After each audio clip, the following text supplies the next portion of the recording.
బండి సంజయ్ కిషన్ రెడ్డి గారు కూడా ఏమన్నారంటే సార్, ఇప్పుడు కవిత చేసిన కుంభకోణంలో ఖచ్చితంగా ఈ లిక్కర్ స్కామ్కి సంబంధించి ఆమెను అరెస్ట్ చేస్తా అని చెప్పేసి అని అన్నారు కదా. ఆ విషయంలో ఈ బీజేపీకి ఇప్పుడు అరెస్ట్ అయింది కదా, ఏమన్నా బలం ఏర్పడుతుండొచ్చు అని చెప్పేసి మనం భావించాం. అదే మేము చెప్పవలసింది ఏంటంటే, ఇది క్లియర్లీ పొలిటికల్ మోటివేటెడ్ కేసు ఇది.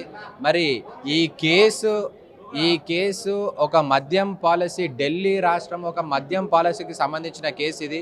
అంటే ఒక ఢిల్లీ రాష్ట్రంలో ఏ విధంగా అయితే ఎక్సైజ్ పాలసీ ఫ్రేమ్ చేస్తారో వాళ్ళకు సంబంధించిన కేసుని బీజేపీ ఎంపీలు ఇచ్చిన కంప్లైంట్ వరకు, అక్కడ లెఫ్టినెంట్ గవర్నర్ ఇచ్చిన కంప్లైంట్ మేరకు ఈడీ దీన్ని దర్యాప్తు చేయడం సాగించింది.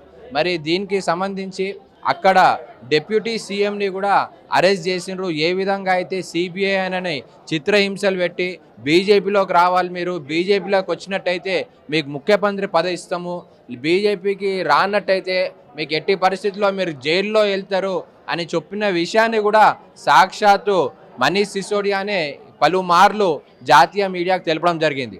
అంటే బీజేపీకి లొంగినట్టయితే వాళ్ళు క్లీన్ చీట్గా బయటకు వస్తారు, బీజేపీకి లొంగకపోతే వాళ్ళు కటకటాల లోపలికి వెళ్తారని బీజేపీ సంకేతాలను పంపిస్తుంది.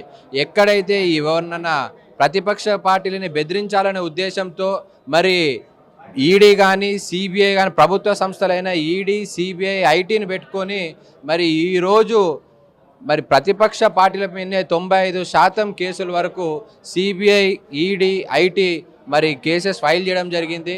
మరి అందులో ఇంతవరకు కూడా కన్విక్షన్ రేట్ అనేది 0.5%.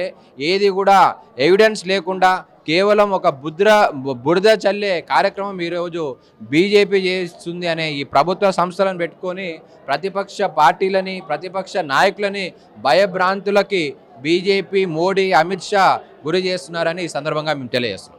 అంటే ఇప్పుడు అరెస్ట్ గురించి చెప్పేసి మీరు ఏ విధంగా ఫైట్ చేయబోతున్నారు సార్?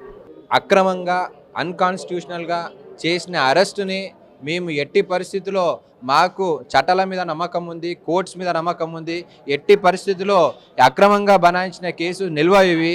కాబట్టి కవితక్క గారు క్లీన్ వ్యక్తిత్వం కలిగిన వ్యక్తి, ఎట్టి పరిస్థితుల్లో కూడా ఈ కేసుల నుంచి ఆమెకు విముక్తి కలుగుతుందని మాకు గట్టిగా నమ్మకం ఉంది.